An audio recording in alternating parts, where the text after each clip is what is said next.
Okay, so a little bit about myself. I grew up in a suburb outside of Chicago. I kind of moved around, bounced around a lot of different suburbs of Chicago.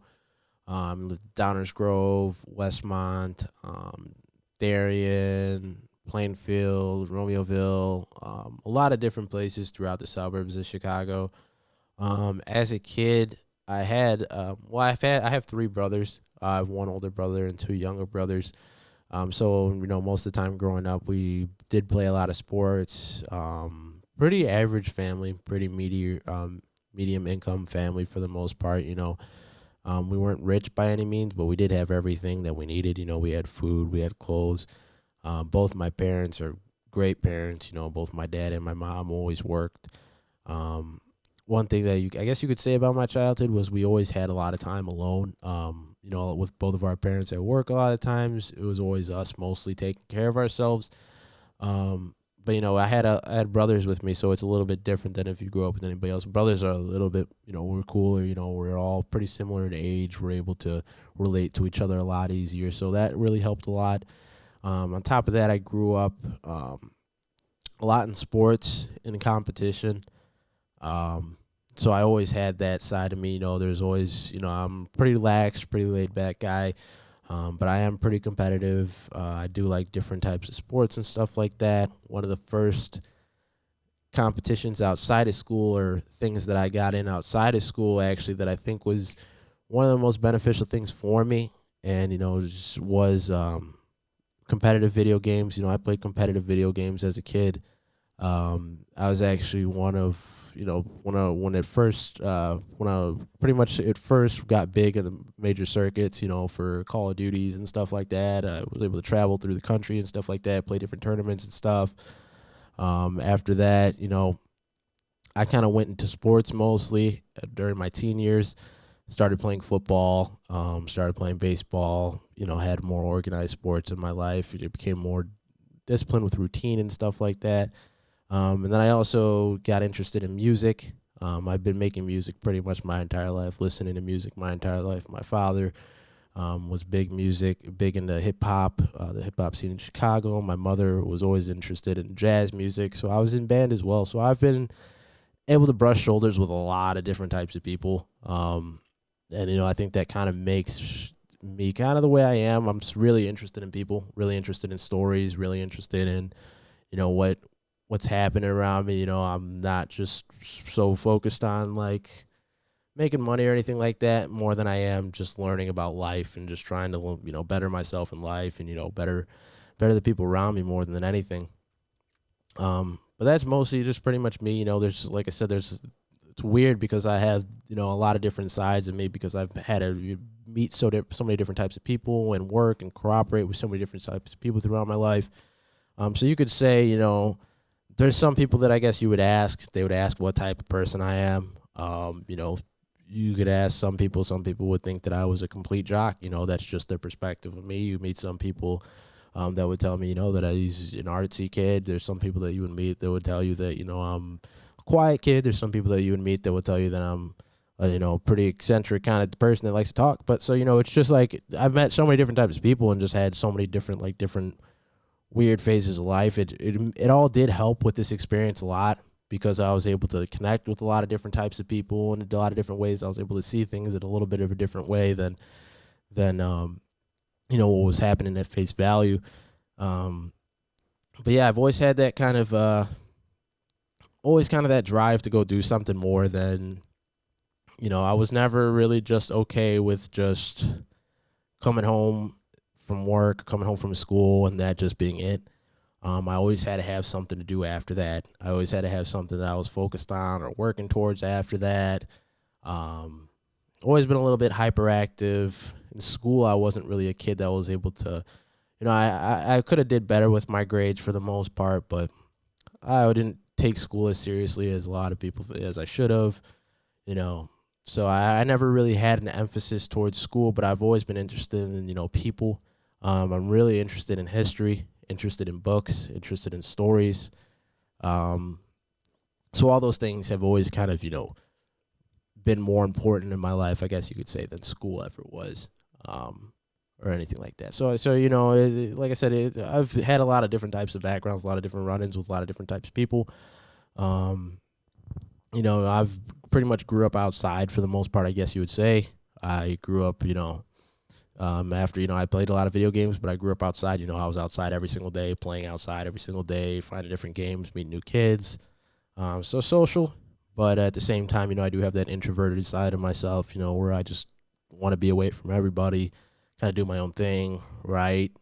Just focus on what's happening in my life, So there's always that, there's the two sides of me, But yeah, that's be like the kind of person I'd say I mostly am. That's a little bit about my background, kind of about a little bit of how I grew up and stuff like that. Yeah. Cool.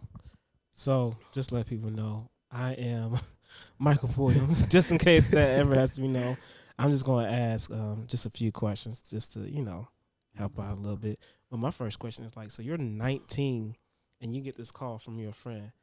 Where in your right mind did you think, yeah, let's go to a place that's been hit by a hurricane and demo houses? Like, I'm already know I'm too lazy to do that, to go down to Texas, and it's still hurricane season. So you saying there's another one that could come around again? Good.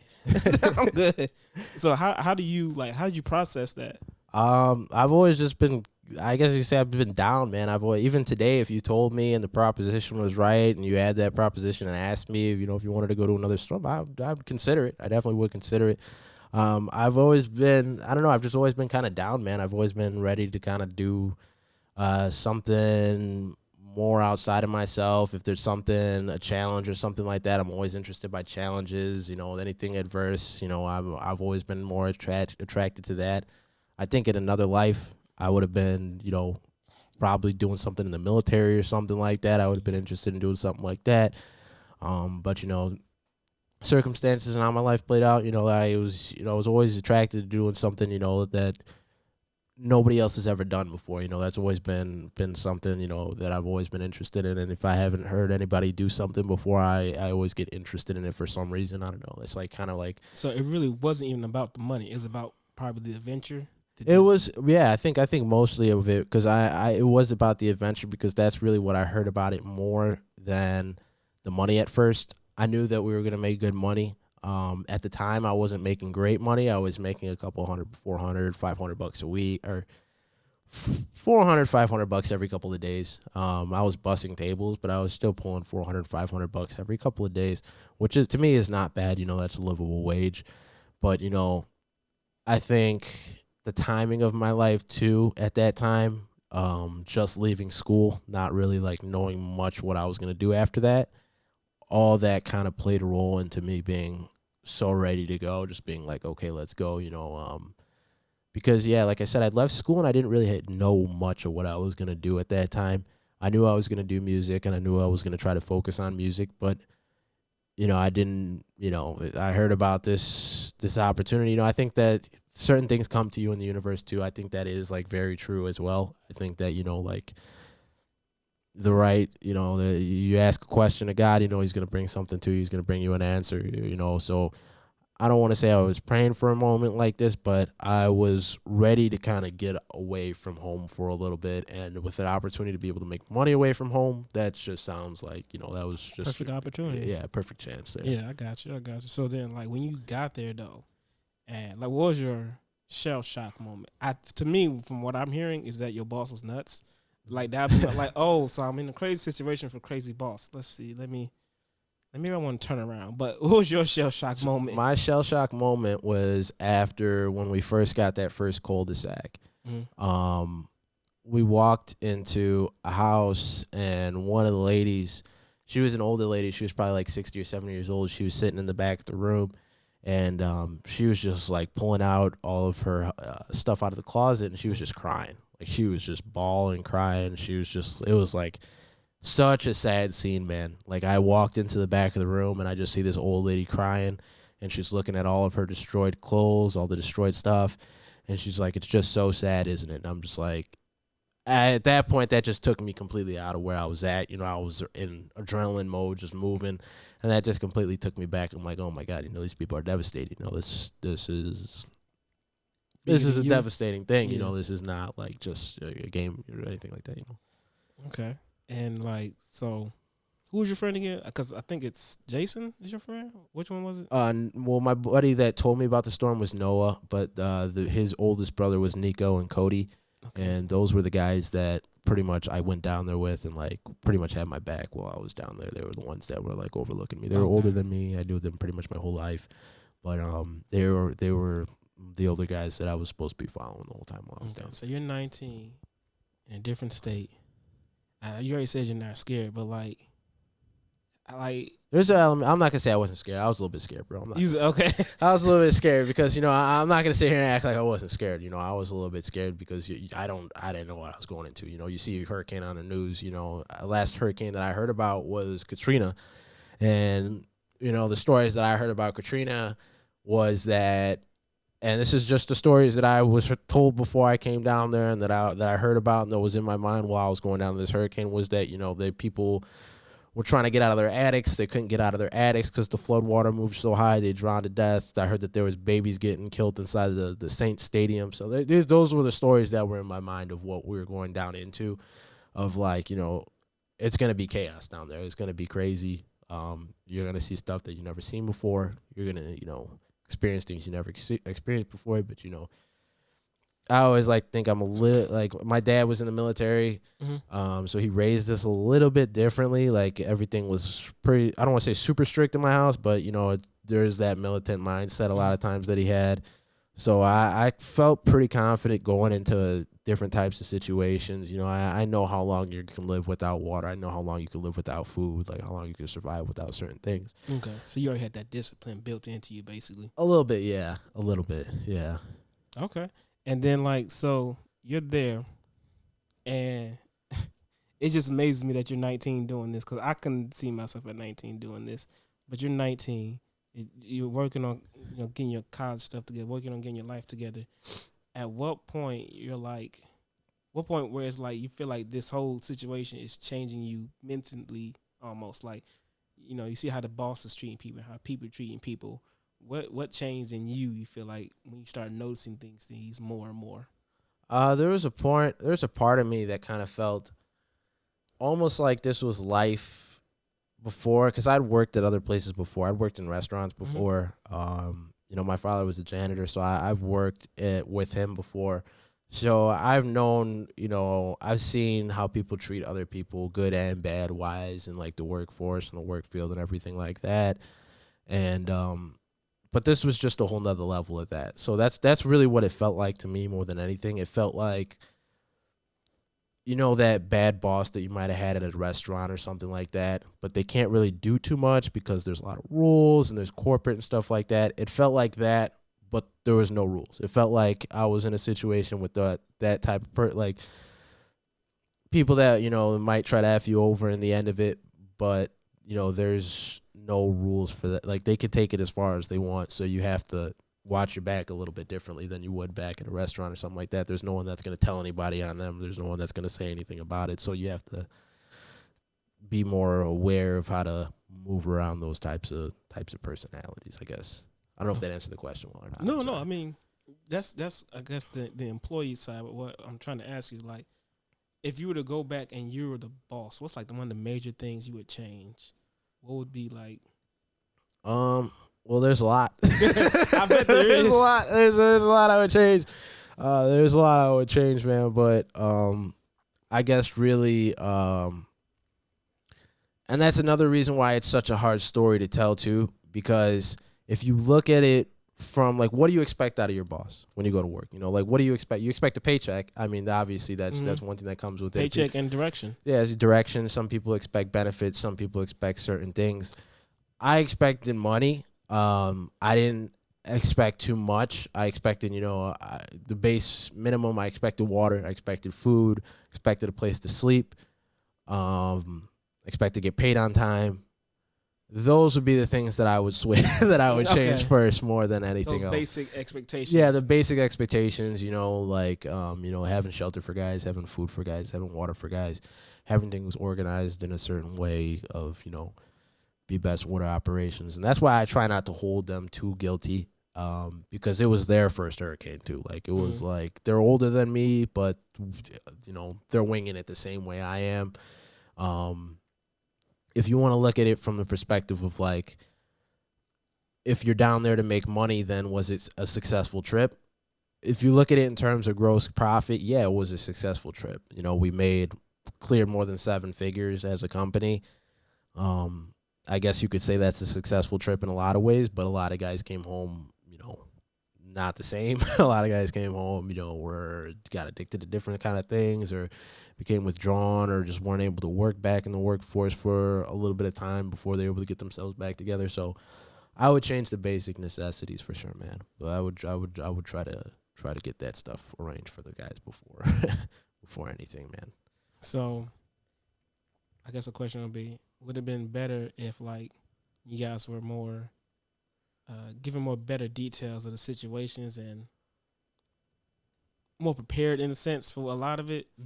Would that have helped? Like it would have. If you were more prepared, if we knew what we were going into more, that would have definitely helped a lot. But there's certain things that you can't prepare for either at the same time for any situation you're going through. So like leadership, obviously, like you said, is a big factor, man. Big factor. Like yeah, especially when the consequences are that grave, like when someone can actually get hurt, or people aren't drinking or people aren't eating. All that stuff is a big factor into like how much people trust you, how much they think that you're going to lead them to the right place. I would change a lot of that. I think that leadership can be effective without you having to be tyrannical or malevolent or belittling to people. I think that sometimes it's fun though, but yeah, I give you that. yeah. Some people have a blast with that stuff, man. Some people that's their whole life, bro. And some people like that power of being able to like to just have the influence over certain types of people and stuff like that. And yeah, man, I think everybody it's intoxicating. I guess you could say. I guess everybody gets taken away with it at some point. For every job, every profession, every hierarchy, people get taken away with that kind of like feeling of I got a little bit of power. But it's dangerous too when you're in a situation like that, because when someone has power like that and they don't have any knowledge of what's happening in the situation, and their form of like leadership is to belittle and be malevolent, tyrannical to people, bro, that's dangerous. People could die like that. People have died like that, and just bad leadership throughout history. People point them out to go be the first person to invade this tribe or something like that, knowing they're gonna die. You know what I'm saying? Just to get further in the mission. So yeah, I think there is effective leadership. There's a way to use effective leadership without destruction. So just because you say you have a military background, I mean your family, kind of a military background as far as your dad goes and stuff like that. It just made me imagine, like, do you feel like you was like deployed somewhere? Could you get in touch with everybody easily? Could I get in touch with people easily? Yeah. Well, my phone broke while I was down there. So no, okay. Yeah. My phone got ran over. So that's what like. So you're down there.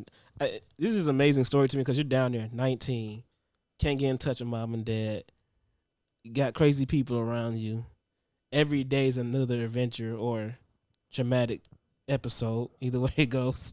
So like, and then, like, you doing this book now. So like, for you, after looking back on all of it, like, how does it make you feel though? Like, how do you, like, what's a major change? Like, how can you like look at it and say, man, that all happened, but I'm okay, kind of thing? It wasn't easy, man. Like, it wasn't easy. Like, when I first came home, I'll be honest with you, I went, like I said, I had some type of hypersensitivity thing, or I was just hyperstimulated from so much of that happened. I actually went to, I don't write about it in the book, but I went to a mental hospital for like a couple of days because I had this like bout of depression that it hasn't hit me like ever since that point, like as bad as it did. But I had this bout of depression for like 2 or 3 months after it happened, where I just could not focus on anything. I couldn't like think straight. I couldn't like even be present for any type of conversation or anything. It felt like, yeah, I was paid and it felt good to be home and everything like that. And the excitement of that was incredible, but once that stuff wore off, there was still a lot of stuff that I had to deal with. A lot of like just understanding why people acted the way they acted. Was I naive? Was I this way? It was dissecting a lot of the story. I had to do a lot of dissecting before I was able to actually be honest. So you basically felt like you couldn't during the 60 days, you couldn't process everything that was going on.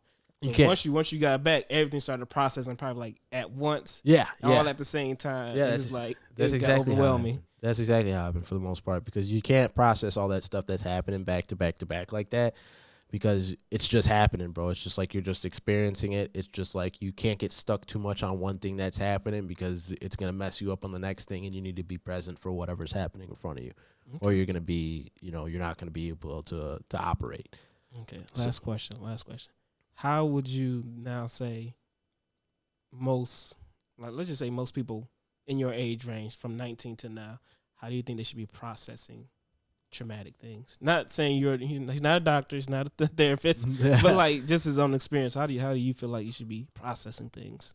I think you need to look to yourself. I think, like I said, I have a big background in history. I think looking at it from a historical standpoint and breaking down your actions, other people's actions during that experience, is more effective than, for me at least, it was more effective than any outside therapy or any help from anybody else for the most part. You digesting those experiences, understanding what actually happened, to your fullest ability, with no bias, no naivety, or no anything like that. Just purely trying to break down what actually happened, is probably gonna help a lot of people more than going to outside help. I think a lot of times. So processing and accepting it in a sense. Yeah, processing, accepting it. You can't control people. You can't control other people's actions. So dissecting separating how much of their actions and their personalities was actually them, and how much of it was you, or discovering kind of where. Yeah, sorry about that. But kind of like discovering where you're at in like that kind of that space there. It's like trying to figure out your story more opposed than going to outside help, really dissecting everybody's actions, what actually happened, not, anything outside of actions. And Cool. Well, that was our Q&A and bio of Isaiah. Appreciate it. That's it. Appreciate it. All right.